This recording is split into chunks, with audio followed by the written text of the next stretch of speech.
Shqipëria që nuk duam ta shohim, trafikimi i qenieve njerëzore, një plag e pashëruar dhe një heshtje kriminale. Është bërë gjithnjë e më e vështirë të jetosh në Shqipërinë tonë të vogël. Një vend i mbytur nga padrejtësitë dhe nga tragjeditë që i shpërfillin të gjithë, nga qeveria deri te policia.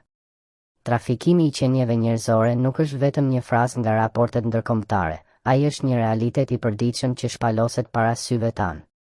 Raportet zyrtare thonë se në 4 vitet e fundit janë verifikuar vetëm 28 viktima të trafikimit, ndërsa mbi 700 raste të tjera quhen të dyshuara. Por e vërteta qëndron shumë herë më keq. Mjafton të ecësh në rrugët e Tiranës për të parë se sa fëmijë të vegjël dhe gra të reja shtrihen nëpër semafore duke lypur, të detyruar nga një rrjet i errët trafikantësh. Nuk ka nevojë për shifra të manipuluara, këto tragjedi janë të dukshme për çdo që nuk e kthen kokën nga ana tjetër. Nuk ndodh vetëm këtu. Kur shkon në Kosovë, në Greqi, në Maqedoninë e Veriut apo në Malë të Zi, gjen lypës dhe prostituta që kur dëgjojnë shqip të rrëfejnë me turp se vinë nga Shqipëria. Nuk lypin për mbijetesë, por sepse dikush tjetër i ka hedhur në këtë rrjet mizor. Dhe pavarësisht se e dim, nuk bëhet asgjë. Pse? Sepse nuk i përkasin ngjyrës që shoqëria jonë e sheh si të barabartë.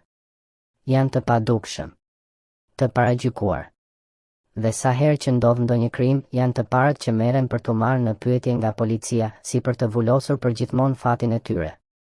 Numrat zyrtar janë një ledhatim për krenarinë e qeverisë.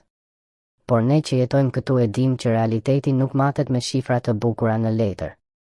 Mjafton të dalësh në sheshin Skënderbej, të shkosh pas teatrit të operas, të përshkosh rrugicat e errëta të kryeqytetit e të jugut të vendit në çdo sezon turistik, dhe tragjedia të përplaset në fytyrë.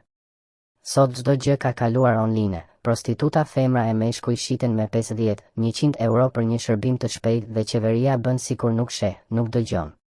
Gazetarët që tentojnë të ngrenë zërin shpesh mbyllin sytë e veshët përballë këtyre fakteve të përditshme që ndodhin në çdo lokal në Tiranë, në Durrës e Vlorë. Është e vështirë të mendosh se një realitet kaq tragjik mbulohet nga heshtja. Por, çfarë pret nga një qeveri që nuk sheh asgjë përveç interesit të saj personal? Shqipëria ka nivelin më të lartë të trafikimit të qenieve njerëzore dhe prostituimit në rajon, dhe askush nuk dëshiron ta pranojë këtë të vërtetë. Është e qartë se askujt nuk i plas. Dhe për sa kohë ky vend nuk e trajton këtë plag me seriozitetin që meriton, ne do të vazhdojmë të ecim mes tragjedisë që shohim çdo ditë dhe gënjeshtrës që dëgjojmë nga larg.